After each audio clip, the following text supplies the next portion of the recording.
So I think that there's three major issues with idling. The first is just wasted energy.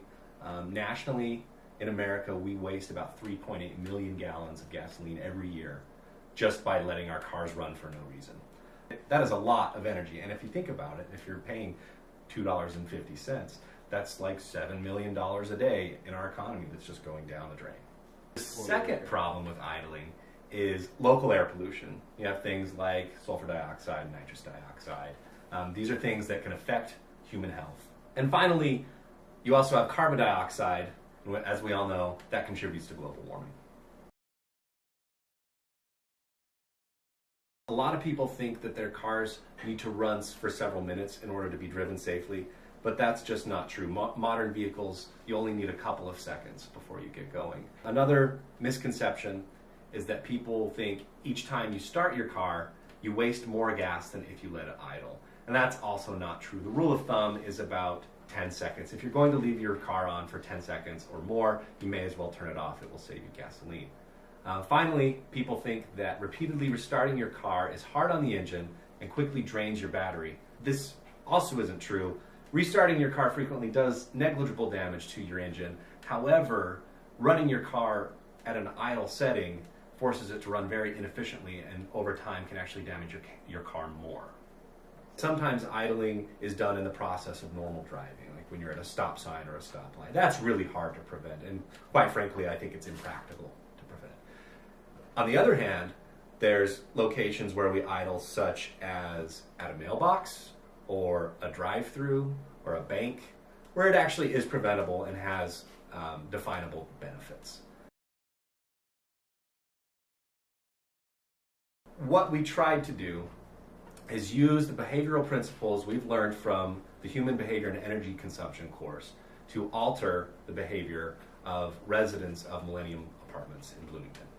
Okay, so similar to Goldstein et al. In 2008, the owners of a hotel fabricated a social norm. Basically, they lied and said the majority of people in this hotel or in a given room reused their towels. And they found that using this intervention increased the rate at which people reuse their towels. Now, our intervention was a little bit different because it was negatively worded.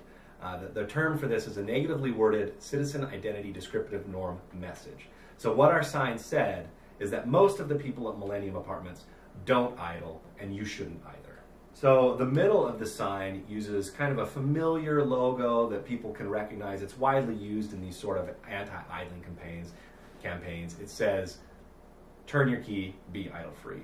The bottom part of the sign seeks to specifically address one of the misconceptions, namely using that rule of thumb that if your car is going to idle for 10 or more seconds, you should turn it off.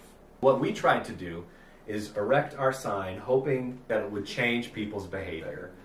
When we were observing, we kept track of things like what day we were observing on, what time it was, what the weather conditions were like, and what type of car the person was driving.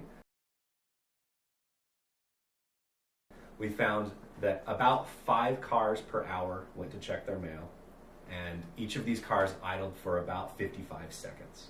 Now, if you assume that every hour in the day has the same amount of people coming during daylight, and make some assumptions about fuel use, trucks use more than cars and such, we estimate that every year 108 gallons of fuel is wasted at Millennium Apartments just by people idling to check their mail. Unfortunately, our sign does not appear to have a statistically significant effect. And when we ran our regression model, the only thing that seemed to be important was temperature.